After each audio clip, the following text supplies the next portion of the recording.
Hello everyone, my name is Deepanshu Gupta और आज हम लोग बात करने वाले हैं कक्षा 10 के गणित में बहुपद के बारे में। ठीक है, इस टॉपिक को शुरू करने से पहले सबसे पहले हम लोग जान लेते हैं चर किसे कहते हैं और अचर किसे कहते हैं। तो चर का मतलब है कि जिनके मान में कोई भी परिवर्तन किया जा सके। जैसे यहां पे हम लिखते हैं x, यहां x की जगह पे कुछ भी हो सकता है। ठीक है, x के जगह पे कुछ भी हो सकता है। हम x की जगह पे 2, 3, 4, 5 अपने मन से कुछ भी रख सकते हैं, यानी इस x की वैल्यू जो है फिक्स नहीं है।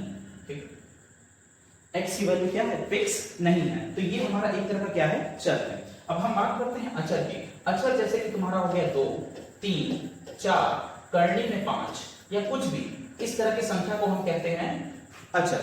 ठीक है, ये सभी हमारे क्या है? एक तरह से अचर, और ये हमारे एक तरह के चर। ठीक है, यानी कि चर जिनके मान में परिवर्तन किया जा सकता है, अचर जिनका मान फिक्स होता है, जिनके मान में कोई परिवर्तन नहीं किया जा सकता। अगर हमने कहीं पे 5 या 2 लिखा है तो वो वही रहेगा। ठीक है, अगर जैसे कि हम कहते हैं कि हम आज 2 घंटे में खेल के आ जाएंगे, तो हम वहां पे 2 घंटे बोल चुके हैं, तो हम 2 घंटे में ही आएंगे, ना 2 घंटे से पहले ना 2 घंटे के बाद। लेकिन अगर हम यही कहते हैं कि हम आज x घंटे खेलेंगे, इसका मतलब क्या है? हमने x के जगह पे कुछ भी रख सकते हैं। ठीक है, x के जगह पे हम 1 भी रख सकते हैं, 2 भी रख सकते हैं, 5 भी रख सकते हैं, आप अपने मन से कुछ भी रख सकते हैं। ठीक है, तो ऐसे यानी कि x हो गया, y हो गया, ठीक है, z हो गया, ये सब हमारे एक तरह के क्या है? चर है। ठीक, अच्छा, इसी तरह अब मैं अगर पूछूं पाई, पाई हमारा क्या है? क्या ये चर है कि अचर है? तो चर, तो पाई हमारा एक तरह का क्या है? ये हमारा एक तरह का अचर है। क्यों? क्योंकि पाई का मान कितना होता है? अगर हम फ्रैक्शन वैल्यू की बात करें तो वो होता है 22/7। पाई का मान कितना होता है? 22/7। तो ये हमारा एक तरह का अचर। अब चर का मतलब जितने भी आपके इंग्लिश के अल्फाबेट होते हैं, अंग्रेजी वर्णमालाएं जितनी होती हैं ए से लेके जेड तक, ठीक है, ए से लेके जेड तक, इन सभी में जो भी चीजें आती हैं ये सभी हमारे क्या है? एक तरह के चर हैं। ठीक है, ये क्लियर है। तो इसके आगे हम लोग चलते हैं, बीजी व्यंजक की बात करते हैं। तो बीजी व्यंजक का मतलब होता है जहां पे चर हो, अचर हो और गणितीय चिन्ह हो। गणितीय चिन्ह का मतलब क्या है? योग, अंतर, गुणन तथा भाजन, मतलब जोड़, घटाना, गुणा, भाग। जैसे कि एग्जांपल से लेते हैं 2x + 4, यहां पे क्या है? यहां पे ये जो 2, ये जो 4 है, ये जो 2 है और ये जो 4 है, ये दोनों हमारे क्या हैं? चर हैं कि अचर हैं? ये दोनों हमारे एक तरह के अचर हैं।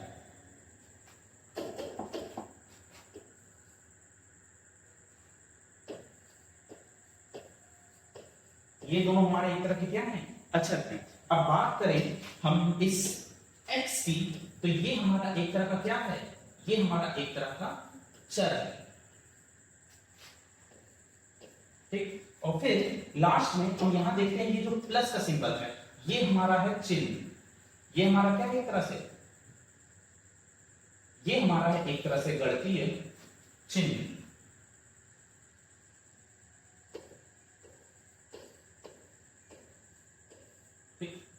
तो जहां पे चर होते हैं, अचर होते हैं और चिन्ह होते हैं गणितीय, तो उन्हें हम क्या कहते हैं? बीजीय व्यंजक। ठीक है, अब बीजीय व्यंजक को ही हम आगे लेके पढ़ेंगे कि हमारे बहुपद क्या होते हैं। अब यहाँ पे इस एग्जांपल में देखते हैं, यहाँ पे ये जो 72 हो गया, 2 हो गया, ये 5 हो गया, ये हमारे एक तरह के अचर हैं। और ये जो x है यहाँ पे ये जो आपका x है, यहाँ पे जो ये आपका x, ये x, ये हमारे एक तरह के क्या है? चर है। ठीक है, यहां पे भी देखिए। अच्छा, यहां पे ये केवल 12 है, इसको थोड़ा समझ लेते हैं। 12, अब कहोगे कि सर ये हमारा बीजी व्यंजक कैसे है? ये भी एक बीजी व्यंजक के रूप में है। जैसे कि 12 तो हमारा चर है, क्या इसके गुणे में 1 लिखा जा सकता है? लिखा जा सकता है। और इसके जगह पे हम लिख सकते हैं 12x और x की पावर 0। 12x की पावर 0। हमको पता है अगर किसी की भी पावर 0 है तो उसकी वैल्यू कितनी होती है? 1। यानी कि ये भी हमारा क्या है? एक तरह से बीजीय व्यंजक। ठीक है, यहां तक क्लियर हो गया होगा। तो हम आगे चलते हैं, बहुपद की बात करते हैं। बहुपद क्या होता है? ऐसे बीजीय व्यंजक जहां पे चर राशि की घात क्या हो? ऋणोत्तर पूर्णांक हो। ठीक है। ऐसे बीजीय व्यंजक जिनमें चर की घात ऋणात्मक पूर्णांक का मतलब है धनात्मक तथा शून्य के रूप में हो, बहुपद कहते हैं। इसका मतलब क्या है, हमारे पास जो बीजीय व्यंजक होगा उसमें चर होगा, अचर होगा, गणितीय चिन्ह होगा, तो उसमें जो चर होगा उसकी जो घात होगी, यहाँ पे देखिए चर की घात क्या है 3, यहाँ पे चर की घात क्या है 2, यहाँ पे चर की घात क्या है एक तरह से 1, तो हमें घात यहाँ पे मिली चर की घात हमें मिलती है 3, 2 और 1। अगर देखा जाए तो 3 भी हमारा धनात्मक पूर्णांक है, 2 भी हमारा धनात्मक पूर्णांक है, 1 भी हमारा क्या है धनात्मक पूर्णांक है, यानी कि ये हमारा एक तरह से बीजीय व्यंजक है। इस एग्जांपल में लेके चलते हैं 2x² - 3x + 5, यहां पे x की घात 2 है, यहां पे x की घात 2 है, यहां पे x की घात एक तरह से 1 है, तो यहां क्या है, ये भी एक बहुपद है, ठीक है। अब यहां पे देखें, यहां x की घात 3 है, यहां x की घात 2 है, यानी ये भी हमारा एक तरह से बहुपद है, ठीक है। अच्छा, एक अलग एग्जांपल लेते हैं हम यहाँ पे, अगर हम लिखते हैं 2x की घात -1 + 3, ये क्या एक बीजीय व्यंजक है, लेकिन क्या ये एक बहुपद है? नहीं, ये एक बहुपद नहीं है। क्यों? क्योंकि यहाँ पे जो x की घात है, x की घात क्या है -1 ना ही हमारा धनात्मक पूर्णांक है, ना ही हमारा शून्य पूर्णांक है, ये हमारा कैसा पूर्णांक है, ये हमारा ऋण पूर्णांक है, यानी कि ये हमारा बहुपद नहीं है, ठीक है। अच्छा, एक अगला एग्जांपल लेते हैं, 3x की घात 3/2 + 7। अब इसकी बात करें तो यहां पे x की घात है 3/2 और 3/2, अरे भाई ये तो पूर्णांक ही नहीं है, ये हमारा तो एक तरह से फ्रैक्शन है, ठीक है, भिन्न के रूप में है, और हमको पता है हमारी जो घात होती है वो भिन्न के रूप में नहीं होती, वो केवल पूर्णांक होता है, वो भी कैसा, ऋणात्मक पूर्णांक, यानी कि 1 2 3 4 या फिर 0, इनके अलावा अगर कुछ और आया तो वो हमारा बहुपद नहीं है। अब एक एग्जांपल और लेते हैं लास्ट, करनी में x + 1, ठीक है। अब इसकी बात करें तो क्या यह हमारा एक बहुपद है? नहीं, ये भी एक बहुपद नहीं है। क्यों?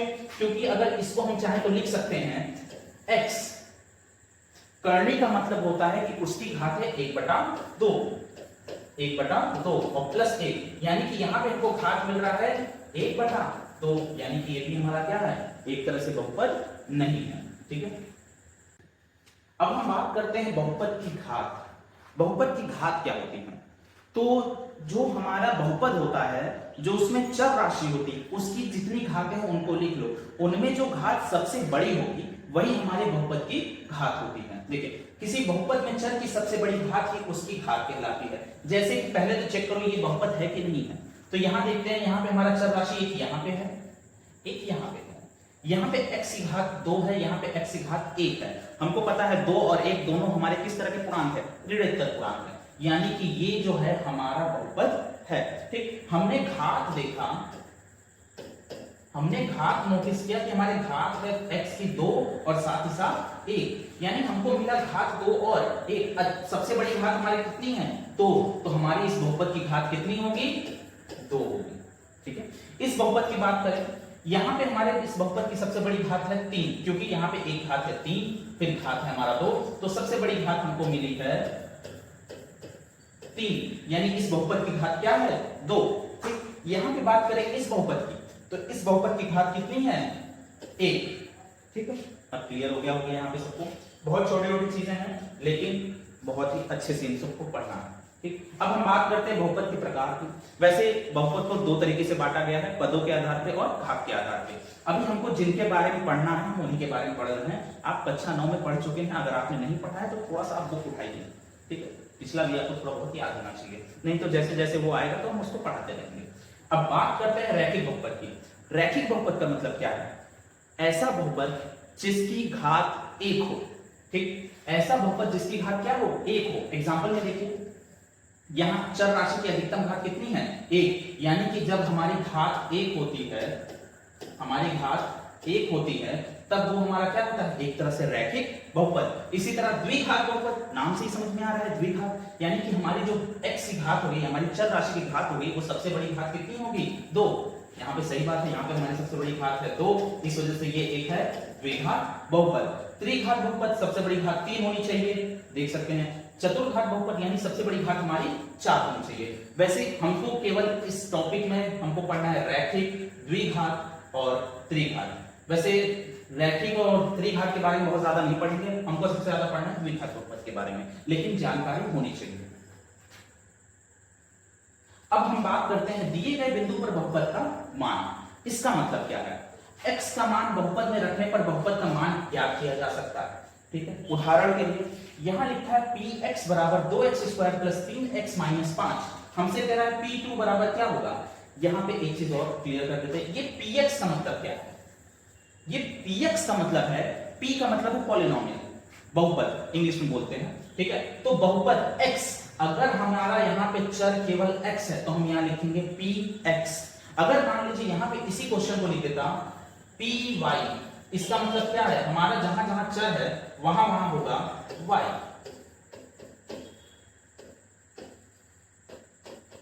ठीक है। यहां पे हमको दिखता है कि हर जगह क्या है? y है, जहां भी चर की बात हो रही है वहां क्या है? y, तो यहां लिखेंगे py। अगर हमसे बोलता pa, तो जहां जहां y है वहां वहां हम a लिख देते हैं, ठीक है। तो हमसे पूछा है p2, यानी कि x की जगह पे हमें कितना रखना है? 2। यहाँ पे px था तो xx था, यहाँ पे अब हमसे p2 पूछा है तो अब हम क्या करेंगे? यहाँ x की जगह पे क्या रखेंगे? 2, यानी p2 बराबर होगा 2 है, फिर x स्क्वायर है यानी कि 2 का स्क्वायर हो जाएगा, प्लस 3, फिर x है यानी कि 2, फिर माइनस 5, ठीक है। यानी कि हो जाएगा 2 का स्क्वायर होता है आपका 4, यानी कि यहाँ पे हो जाएगा 4 प्लस 3 into 2 यानी कि आपका हो जाएगा 6 और माइनस 5। 2 4 8 प्लस 6 और माइनस 5। अब ये आपका कितना होगा? यहाँ पे हो जाएगा 8 से 14 और 14 माइनस 5 यानी कि 9। हमारा P2 का आंसर आ गया 9। इसी तरह से हमें दिए गए बिंदु पर बहुपद का मान निकालना होता है। अगर यही पे आपका क्वेश्चन में कहता कि P5 का मान ज्ञात कीजिए, तो हम क्या करते हैं? जहां जहां x है वहां वहां हम 5 करके करते हैं, ठीक है। आप लोग इसको एक तरह से क्रिकार की तरह लीजिए, आप इसको कर सकते हैं। अब बहुपद के शून्य क्या होते हैं, इसको थोड़ा ध्यान समझते हैं। px के वे मान जिन पर px बराबर 0 होता है उन्हें शून्य कहते हैं। इसका मतलब क्या है? यानी कि हमारे पास अगर कोई बहुपद है, ठीक है, जैसे कि इस एग्जांपल को हम ले लेते हैं, एक एग्जांपल अपने तरफ से ले लेते हैं। हमारे पास एक बहुपद है px बराबर है हमारा 2x प्लस 5। हमसे कह रहा है ये बहुपद है, इसके शून्य ज्ञात कीजिए। मतलब क्या है? हम x के जगह पे ऐसा क्या रखें? हम कह रहा है कि x की जगह पे ऐसा क्या रखें कि हमारा यहां पे ये बहुपद पूरी तरह से क्या हो जाए? शून्य हो जाए। तो अब इसको ज्ञात करने के लिए हम क्या करते हैं? इस पूरे बहुपद को 0 के बराबर मान लेते हैं। पहले 2x प्लस 5 बराबर 0। अब अगर हम इसको बराबर मान लिए हैं 0 के, हमें किसका मान ज्ञात करना है? x का, यानी हो जाएगा आपका 2x बराबर माइनस 5, यानी x बराबर हो जाएगा आपका माइनस 5 और बटे में 2, यानी x बराबर, अगर इस बहुपद में हम x की जगह पे माइनस 5/2 रखें तो इस बहुपद का मान शून्य हो जाएगा। चलो चेक कर लेते हैं क्या ऐसा है। चलो हम करते हैं क्या?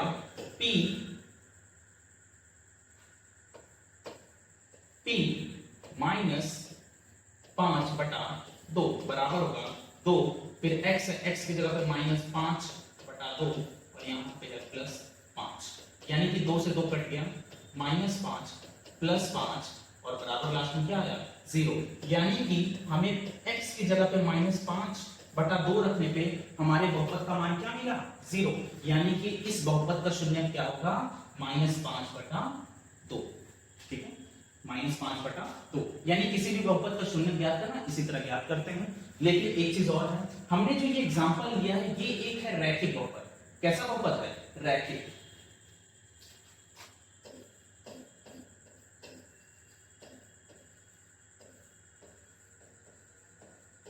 ये एक तरह का रैखिक बहुपद है। हमको पता है रैखिक बहुपद की अधिकतम घात कितनी होती है? 1, यानी कि अगर हमारे बहुपद की घात 1 है तो उसके कुल कितने शून्य होंगे?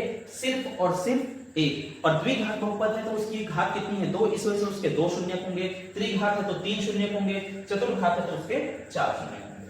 ठीक है, अब ये वाला इस तरह का क्वेश्चन अक्सर करके पूछ लिया जाता है बोर्ड में, तो ये बहुत ही आसान है। क्या कह रहा है? दिए गए चित्र में px का ग्राफ प्रदर्शित है, px के शून्यकों की संख्या ज्ञात कीजिए। यानी कि हमारे पास एक बहुपद है जिसका हम ग्राफ बनाते हैं। ठीक है, क्या करते हैं? एक ग्राफ बनाते हैं।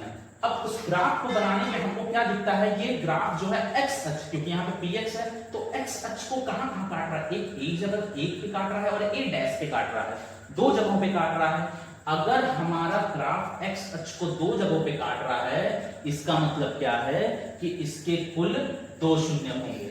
ठीक है, 2 शून्य सबसे आसान। ठीक है, हमसे क्या कह रहा है? px के शून्यकों की संख्या ज्ञात कीजिए। चूंकि हमारा जो है जो बहुपद के ग्राफ बनता है वो हमारा 2 जगहों पे काट रहा है, इस वजह से इसके 2 शून्य होंगे। अच्छा, इससे क्या आप बता सकते हैं कि ये किस तरह का बहुपद है? इसका तो हमने ग्राफ बनाया है, इसके 2 शून्य होंगे। तो अब हमसे कह रहा है कि ये बताइए किस तरह का बहुपद है। हमको दिख रहा है कि 2 शून्य के और 2 शून्य किसके होते हैं? द्विघात बहुपद के। अच्छा ठीक है, मान लीजिए अगर यहां पे कुछ इस तरह से बनता,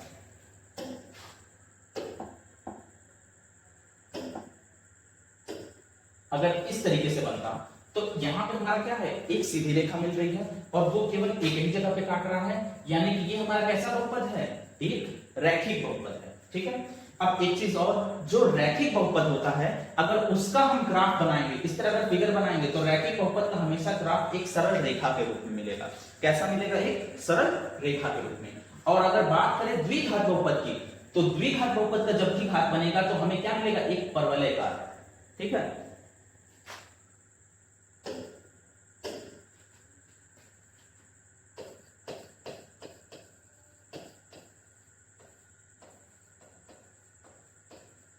अगर हम रैखिक बहुपद का ग्राफ की बात करेंगे तो हमें जो आकृति मिलेगा वो मिलेगा सरल रेखा। क्या मिलेगा? एक सरल रेखा। और उसी की जगह हम बात करें अगर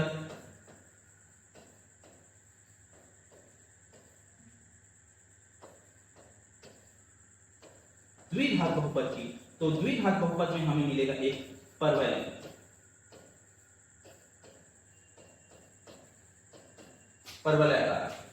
ठीक है, ये बात याद। कई बार पूछ लेता है कि अगर एक रैखिक बहुपद है तो उसकी आकृति बताइए या उस पे ग्राफ पे प्रदर्शन बताइए, उसका कैसा रहेगा? तो वो कैसा होगा? एक सरल रेखा। और अगर द्विघात बहुपद है तो उसका क्या होगा? परवलयाकार। अब इसके बाद बात करते हैं रैखिक बहुपद में शून्यक और गुणांकों के बीच संबंध। ठीक है, अब हमको पता है कि रैखिक बहुपद है। रैखिक बहुपद के बारे में थोड़ा सा जान लेते हैं कि रैखिक बहुपद होता कैसा है। ये देखिए, रैखिक बहुपद हम लिखते हैं px बराबर ax प्लस b, और यहाँ पे लिखा है a does not equal to 0। इसका क्या मतलब है? हमारे पास एक रैखिक बहुपद है। ठीक है, रैखिक, ये जो है हमारा मानक रूप है। मानक रूप क्या है? ax plus b। ठीक है, ax प्लस b। हमने लिखा है कि a does not equal to 0। इसका मतलब क्या है? कि हम कभी भी a की जगह पे 0 नहीं ले सकते, कुछ और ले सकते हैं। ठीक है, अच्छा अगर हम ले लिए, कुछ होते हैं थोड़े से कि एक्सपेरिमेंट करते हैं कि a की जगह 0 ले लेते हैं। अगर हम a की जगह 0 ले लिए, यानी कि 0 का गुणा x से होगा प्लस b। ठीक है, तो अब बात बताओ, 0 का गुणा किसी से भी होगा तो क्या मिलता है हमें? 0, यानी कि हमारे पास केवल क्या बचेगा? b। क्या ये एक रैखिक बहुपद है?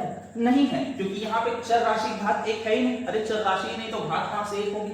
यानी ये हमारा एक बहुपद रैखिक बहुपद नहीं है। ठीक है, तो इसी वजह से हम a की जगह पे 0 कभी भी नहीं लेते हैं। ठीक, b की जगह 0 हो सकता है, ax प्लस b। ठीक है, जहां पे a बराबर 0 नहीं होगा। अच्छा, एक चीज मैं क्लियर कर देता हूं, और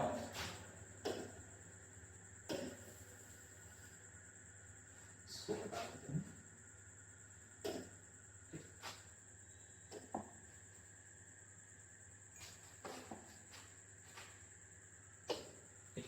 यहां पे जो a है और जो b है, ठीक, ये जो a और b है ये हमारा एक तरह से है अचर। ठीक है, ये हमारे क्या है? एक तरह के अचर है। और जो हमारा x है वो हमारा क्या है? एक चर है। और यहाँ पे चर राशि घात 1 है, इसी वजह से ये हमारा एक रैखिक बहुपद है। ठीक है। अब हम मान लेते हैं क्योंकि ये एक रैखिक बहुपद है तो इसमें केवल एक शून्य आएगा, ठीक है। तो रैखिक बहुपद का शून्य हम मान लेते हैं, इसका शून्य क्या है, अल्फा। तो अल्फा बराबर हमारा क्या होगा, शून्य हमारा होगा अचर पद बटे में x का गुणा। अब अचर पद क्या होता है, ठीक, हम यहां पे लिए हैं, हमारा बहुपद था, हमारा बहुपद है ax plus B, ax plus B, ये हमारा एक बहुपद है। अब इस बहुपद में हमको जो मिल रहा है, पहला पद ये है, दूसरा पद ये। अब पद बहुपद को तोड़ना आता है, इसको नहीं आता थोड़ा सा इतना समझ ले कि हम बहुपद शुरू से चलते हैं, जहां पे प्लस या माइनस दोनों में से कोई भी आ गया वहीं हम रुक जाते हैं। यहां से चलना चालू किया, प्लस आ गया यहीं रुक गए, यानी कि ये हमारा है पहला पद, ठीक है। अब यहां से चलना चालू किया, बस यहीं खत्म हो गया, ये यानी हो गया दूसरा पद, ठीक है। अब इस पहले पद में देखते हैं कि हमारे पास चर राशि है, यानी कि ये एक अचर पद नहीं हो सकता। लेकिन यहां पे केवल दूसरे में हम बात करते हैं प्लस बी है केवल, यानी कि प्लस बी, क्या इसमें कोई चर राशि नहीं है, चर राशि है या नहीं है, नहीं है, क्योंकि हमको पता है बी एक अचर है, तो इसमें कोई चर है नहीं है, यानी यही हमारा क्या होगा, एक तरह से अचर पद, ठीक। अब तो यहाँ पे अगर हमारे पास एक बहुपद है ax प्लस बी बराबर ax प्लस बी, और उसके शून्य का अगर हम मानते हैं अल्फा है, तो अल्फा बराबर क्या होगा, माइनस बी, यहाँ पे एक, हाँ ठीक है, अचर पद बराबर होगा माइनस बी बटा ए, यहाँ पे माइनस करना है, यहाँ पे मिस्टेक है, यहाँ पे माइनस है, ठीक है। अल्फा बराबर होगा आपका माइनस बी बटा ए, ठीक है। एग्जांपल से सीधे सीधे समझते हैं, एग्जांपल ले लेते हैं, हमारे पास एक एग्जांपल है, अभी हम इसके आगे क्वेश्चन भी बहुत सारे करने वाले हैं, तो तैयारी आगे की भी आपकी होती रहेगी।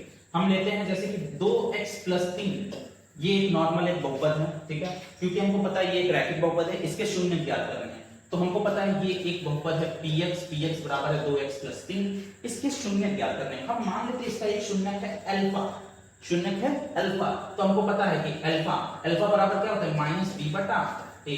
तो हम तुलना करते हैं इसका मानक रूप से, 2x प्लस 3 हमारा मानक रूप है, मानक रूप हमारा है ax प्लस b, हमारा जो बहुपद है 2x प्लस 3, यानी कहीं ना कहीं हमारा a का मान किसके तरह है, तो, और ये जो b है वो एक किसकी तरह है, 3, यानी a बराबर हमारा 2 हो गया और b बराबर हमारा 3 हो गया, तो अल्फा बराबर हो जाएगा माइनस b का मान है 3 यानी 3 और बटे में a का मान है 2 यानी माइनस 3 बटा 2, यही हमारा होगा इस बहुपद का शून्य, ठीक है। चलो अब हम आगे चलते हैं,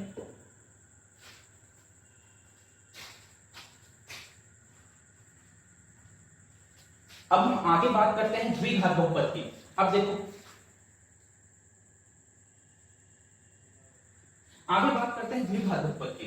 देखो द्विघात बहुपद है तो अब सीधे सीधे अब ज्यादा अच्छे समझ में आएगा। द्विघात बहुपद है तो इसमें शून्य की संख्या 2 होगी, ठीक है। इसका मानक रूप होता है ax square plus bx plus c बराबर 0। इसमें a बराबर 0 नहीं हो सकता, क्यों, थोड़ा सा सेंस लगाओ यहाँ पे, अगर हम a बराबर 0 करेंगे तो 0 का गुणा x स्क्वायर से होगा तो पूरा 0 हो जाएगा, यानी कि हमारे एक तरफ से बचेगा केवल bx प्लस c, यानी कि हमारा बचेगा केवल bx plus c।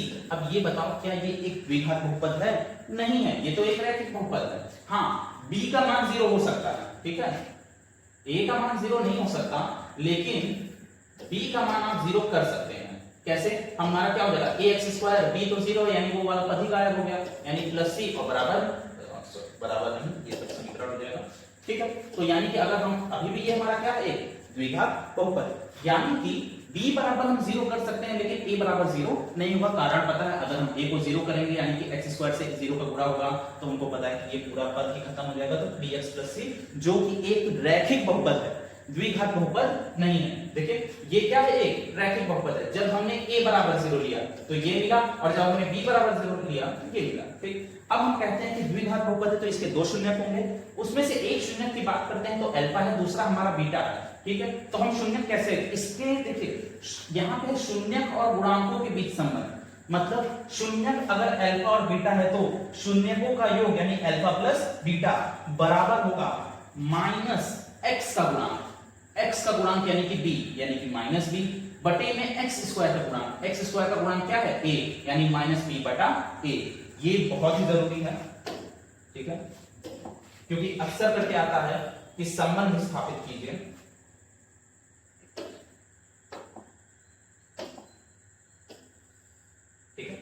Alpha plus beta बराबर माइनस बी बटा ए, आपको याद होना चाहिए। उसी तरह से ये तो योग का हो गया, शून्यकों का योग करेंगे तो ये मिलेगा, अगर उनका गुणा करेंगे तो क्या मिलेगा, तो अल्फा प्लस इंटू बीटा बराबर होता है अचर पद बटे में एक्स स्क्वायर का गुणा। अब यहाँ देखो अचर पद क्या है, अचर पद वे पद होते हैं जहां पे कोई भी चर राशि उपस्थित नहीं होती, तो वो है केवल और केवल सी, यानी कि सी और बटे में एक्स स्क्वायर का गुणा, एक्स स्क्वायर का गुणा 1 है यानी कि सी बटा ए, यानी अल्फा इंटू बीटा बराबर होगा आपका सी बटा ए।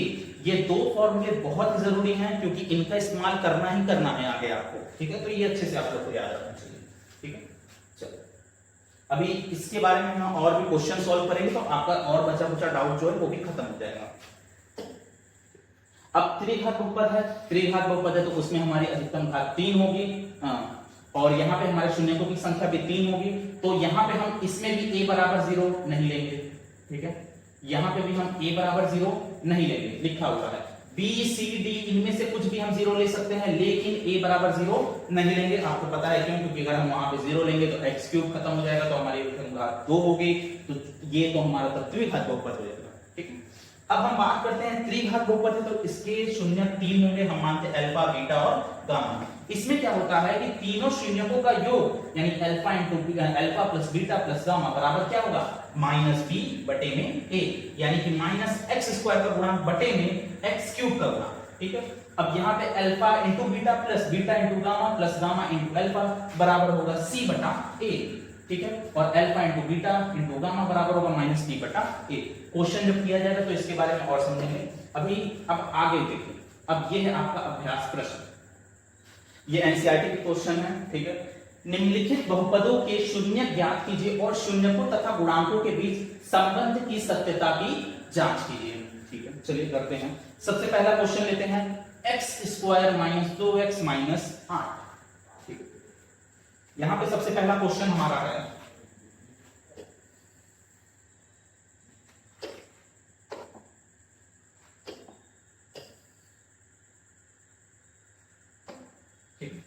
Number 1, x square minus 2x minus 8। अब ये हमारा एक द्विघात बहुपद है। द्विघात बहुपद को हल करने के लिए हम लोगों ने गुणनखंड पहले से पढ़ रखा है, तो गुणनखंड करते हैं, ठीक है। तो यहां हो जाएगा x square minus 4 minus 2x फिर माइनस 8, यानी x square minus 4x plus 2x minus 8, यहाँ हो जाएगा x, फिर यहाँ हो जाएगा x माइनस 4, यहाँ हो जाएगा प्लस 2 यानी x माइनस 4, दो ब्रैकेट बन रहे हैं, हमारा पहला ब्रैकेट है x माइनस 4 और दूसरा ब्रैकेट है x प्लस 2, यानी कि यहाँ पे हमारा पहला आ रहा है शून्य माइनस 4 और दूसरा शून्य का आ रहा है प्लस, एक मिनट, माइनस 4 थोड़ा सा यहाँ पे प्लस 4 और यहाँ आएगा आपका माइनस 2। अब ये कैसे आया, अब अगर ये किसी को डाउट है तो मैं बल्कि डायरेक्ट ना करके एक बार बता ही देता हूँ, ठीक। पहले हमने x माइनस 4 पहला ब्रैकेट को हमने 0 के बराबर माना, तो x बराबर हमको मिला प्लस 4, ये पहला हो गया। इसी तरह x प्लस 2 इसको हमने बराबर माना 0 के, तो x बराबर हो गया माइनस 2, ये हो गया दूसरा, यानी हमारा पहला शून्य मिल गया 4, दूसरा शून्य मिल गया माइनस 2, यानी अल्फा बराबर आपका आ गया 4 और बीटा बराबर आपका आ गया माइनस 2। अब इसके बाद अगला स्टेप पे चलते हैं, ठीक। यहां पे हमें तो शून्य मिल गया, हमको क्या ज्ञात करना था, शून्य ज्ञात करना था और साथ ही साथ शून्यकों तथा गुणांकों के बीच संबंध, क्योंकि ये हमारा एक द्विघात बहुपद है, तो इसका शून्य और गुणांकों के बीच संबंध क्या है, पहले तो योग का संबंध होता है कि शून्यकों का योग अल्फा प्लस बीटा बराबर होता है माइनस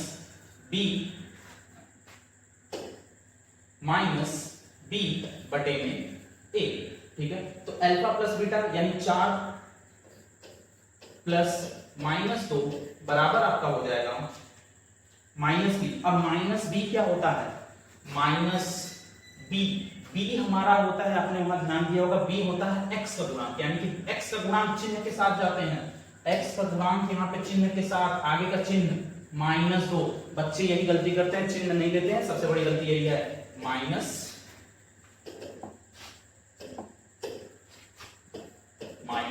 2 और बटे में a जो होता है हमारा एक्स स्क्वायर का गुणांक, यहाँ पे एक्स स्क्वायर के आगे आपका कुछ नहीं है, यानी एक तरह से a एक्स स्क्वायर का ए। अब यहाँ पे हमको पता है 4 प्लस माइनस, तो इसको हल करेंगे तो यानी क्या आएगा 2, और इसको भी माइनस माइनस प्लस यानी।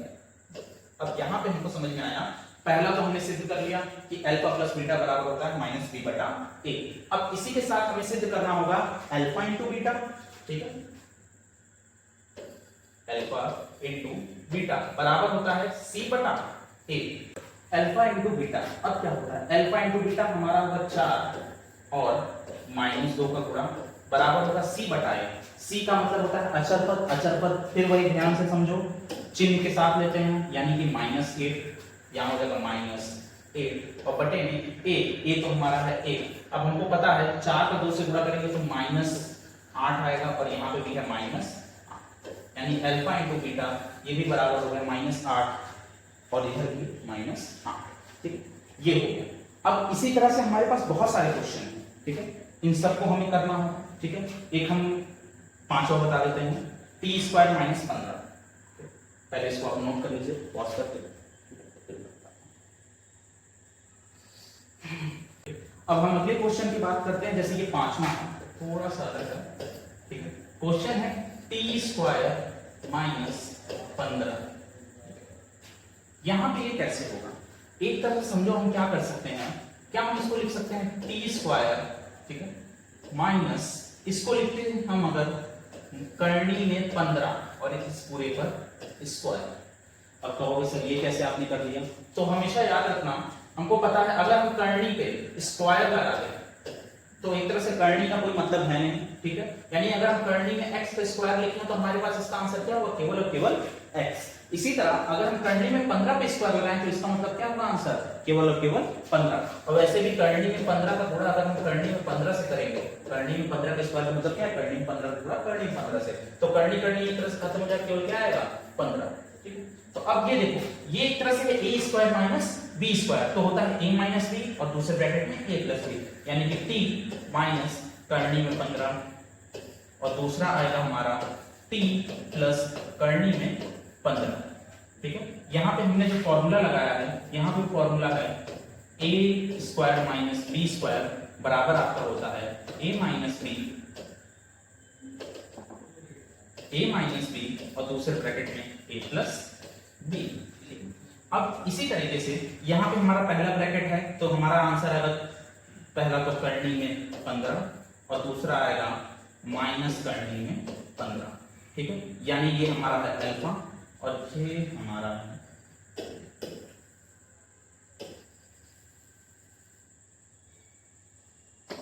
अल्फा का मान हमारा आ गया करनी में 15 और बीटा का मान आ गया आपका करनी में माइनस करनी में 15, ठीक है। अब हमें बताना है संबंध, यानी अल्फा प्लस बीटा, ठीक है, क्या होता है, हमारा होता है -b बटा a। अब -b, यहां पे -b है कहां पे, थोड़ा सा ये ध्यान देने वाली बात है, -b है कहां पे, -b होता क्या है, x का गुणा, क्या यहाँ पे x है, यानी कि t है एक तरह से, क्या यहाँ पे कहीं पे t है, नहीं है। जब t नहीं है तो उसका b भी नहीं होगा, यानी b का मान एक तरह से क्या है, 0, क्या है 0। तो अल्फा प्लस बीटा यानी करनी में 15 प्लस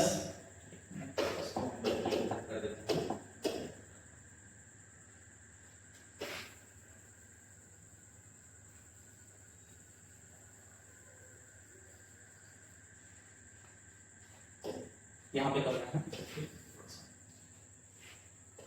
करनी में 15 माइनस प्लस माइनस करनी में 15 और बराबर होगा आपका -b बटा a। तो -b, तो हमारा तो b का मान है ही नहीं इसमें, हाँ, b का मतलब क्या है, x का गुणांक t का गुणांक, तो यहाँ पे हमारा t है ही नहीं, ठीक है। तो अब यहाँ पे देखिए, अब इसके बाद a का मतलब होता है क्या, x² का गुणांक, यानी कि t² का गुणांक, एक तरह से 1 है। अब 0 बटा 1 करो, 0 बटा कुछ भी करो, उसका मान 0 होता है। अब यहाँ पे करनी में 15 और प्लस माइनस माइनस करनी में 15 और इधर तो बराबर भी 0 हमने ला दिया है, इसको अभी हल करेंगे तो क्या आएगा 0, यानी कि पहला तो हो गया, ठीक। अब इसके बाद हम बात करते हैं अल्फा इंटू बीटा की, तो अल्फा हो गया इंटू बीटा बराबर क्या होता है c बटा a, ठीक। तो अब अल्फा इंटू बीटा यानी करनी में 15 गुणे में गुणे में माइनस करने में 15 बराबर होता है आपका c बटा a। c का मतलब होता है अचर पद। अचर पद का मान हमेशा याद रखना, चिन्ह के साथ हम बोल रहे हैं, -15 बटे में a का मान है हमारा 1 यानी 1। अब ये बताओ करने में 15 का माइनस करने में 15 से, तो हमको पता है करने में 15 का करने में 15 से करेंगे तो केवल क्या आएगा 15 और माइनस प्लस हमारा होता है माइनस, और इधर पे भी हमारा क्या आएगा -15। ठीक है, अब यहाँ पे हमने क्या किया, यहाँ पे भी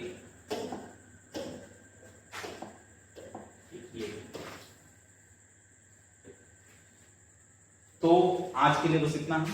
फिर हम लोग आगे क्लास में बात करेंगे, इसके आगे भी बहुत सारी चीजें हैं। अभी तक तो हमने संबंध की बात की है। अभी हमारे पास था समीकरण, द्विघात बहुपद या बहुपद से हमने क्या ज्ञात किया, शून्य। ठीक है, अब शून्यकों का जो हमारा योग रहेगा, गुणनफल रहेगा, उससे हम वापस से क्या ज्ञात करेंगे, बहुपद। लेकिन हम आगे क्लास में देखेंगे, और आगे क्लास में हम लोग बहुत सारे और भी नए क्वेश्चन देखने वाले हैं। ठीक है।